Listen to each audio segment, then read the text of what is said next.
Hey guys, HDvee here, and welcome back to a brand new video going over Pokemon Sword and Pokemon Shield. In today's video, I'm going to be doing an updated shiny guide for catching shiny Pokemon in the 8th generation games, because we now know some brand new information for the combo method that we've all been doing. So if you're excited for today's video, please do consider hitting that like button down below. Drop a comment, how many shiny Pokemon have you found so far in Sword and Shield, also which ones were they, and of course subscribe as well if you're brand new. We do daily Pokemon live streams on this channel, so if you want to check those out, be sure to ring that notification bell as well.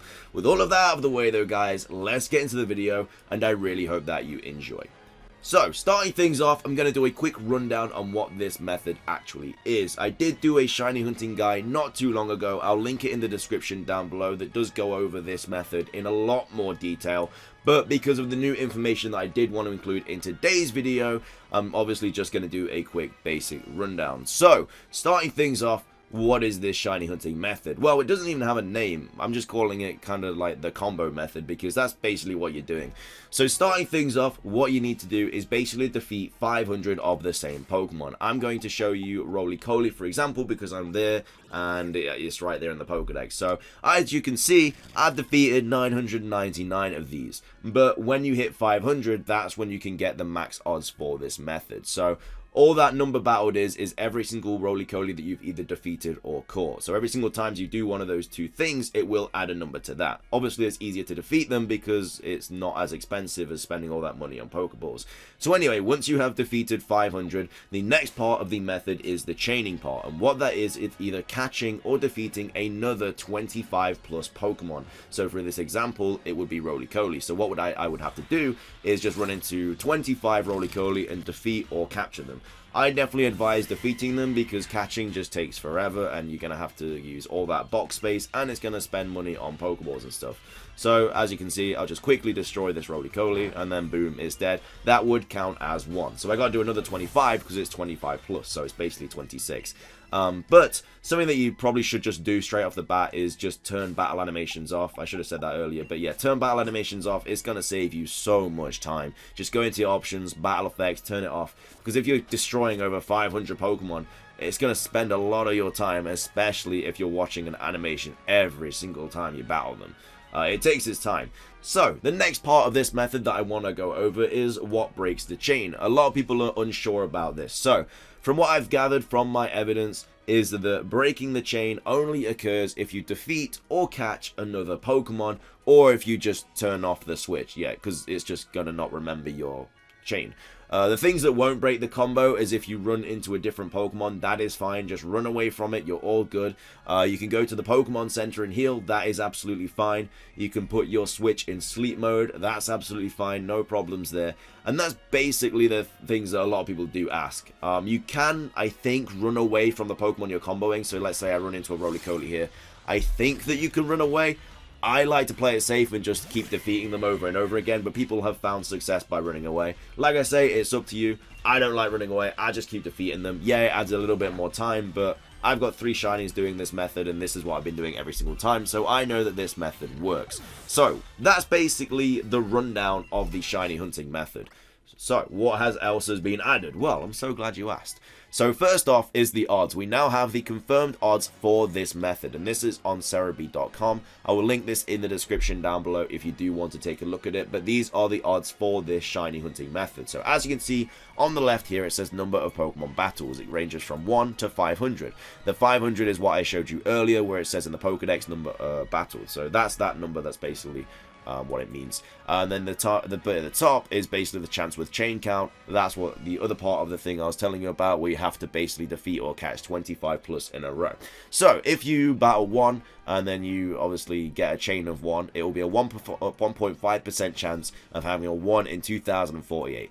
Just for making this easier, let's just say you've got the 500 battled and the 25 plus combo. So without the shiny charm, you have a 1 in 585 chance of finding a shiny Pokemon. So if you think about it, pretty good odds, but this is where people keep forgetting. This isn't guaranteed with every single encounter. You only have a 33% chance of getting the 1 in 585. So let's say I'm, hunting Roly-Coly and I run into this one. I only have a 1 in 3 chance of getting those 1 in 585 odds. That is why the shiny hunting method is so inconsistent. That is why a lot of people are not getting shinies and a lot of people are getting them super quick. So you basically have a 1 in 3 chance every single time you're into a Pokemon to get those odds after you've defeated 500 and you've got the 25 plus chain combo.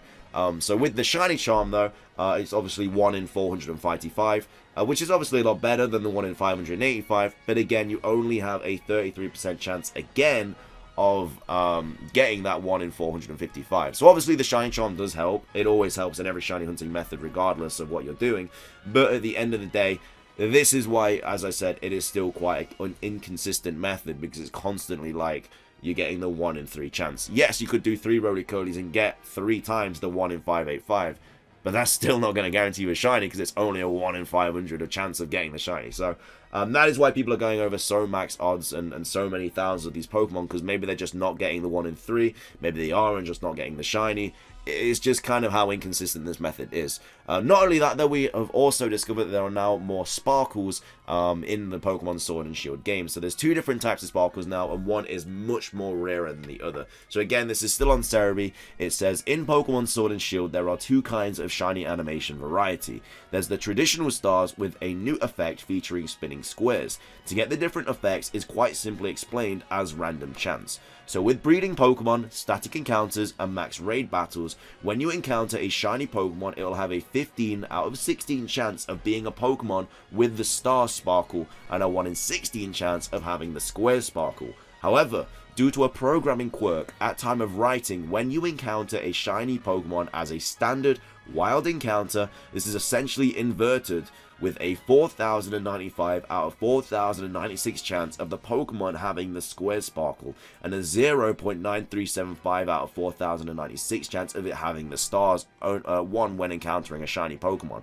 So this is the star sparkle, this is what we're used to, but because of how the programming is, this is a really rare shiny. So if you have one of these, not only have you found a rare shiny Pokemon, but you also have had a 1 in 4,096 chance of getting it like that. I think they intended to have this as the rarest sparkle, but because it's like gone wrong, the square one is happening all the time. And I'll show you proof of this. This is a shiny reaction of me getting my shiny Zigzagoon. Pardon the reaction, I do apologize, but this is basically me finding a shiny Zigzagoon.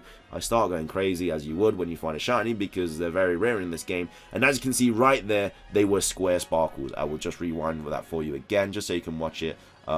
It is right there, as you can see, sparkle square. So that is a square sparkle. So that was obviously this one here. Yes, it starts off with like obviously these sparkles, but you need the kind of star to know that you got the really lucky one.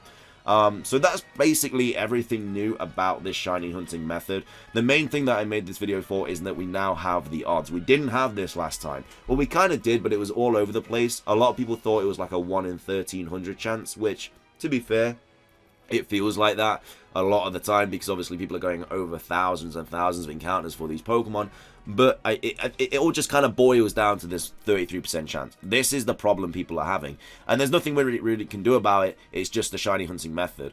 And with Sword and Shield, there's not many shiny hunting methods. There's this method. There's obviously soft resetting, which is just trash regardless. And then there's obviously the Masuda method, which is much better odds because you confirmed to have a 100% chance of getting a 1 in 4,500, whatever the Masuda method odds are. I think it's something like that. Whereas in this method, it's a 33% chance. So Masuda method is definitely the better method for shiny Pokemon. And that's just fact. That's without a doubt, Masuda method is the better shiny hunting method. I will be making a video on how to do Masuda method shiny hunting, so don't worry about that. That will be coming hopefully tomorrow. Or the day after, because I know a lot of people have been asking for that video, so I will be making that very soon. I just wanted to make this video as an updated, foolproof shiny hunting guide on how to do this combo method that, like I say, a lot of people are doing. I've found 3 shiny Pokemon doing it this way. I've been pretty lucky recently, but that is basically how you do this method. So I hope you guys did enjoy the video. If you did, please do consider hitting that like button down below. Like I say, we do go live every single day with shiny hunting, so subscribe if you're brand new, ring that notification bell. Also, leave a comment. How many shiny Pokemon have you found so far? And also, which Pokemon have you found as a shiny. I'd love to see what a lot of people are generally going for in Pokemon Sword and Pokemon Shield. But that's pretty much going to be everything for this video. So thank you so much for watching. I hope you learned something. I hope it educated you in some way, shape, or form. So thank you so much. Have a fantastic rest of your day, and I shall see you all in the next stream. So until then, guys, peace.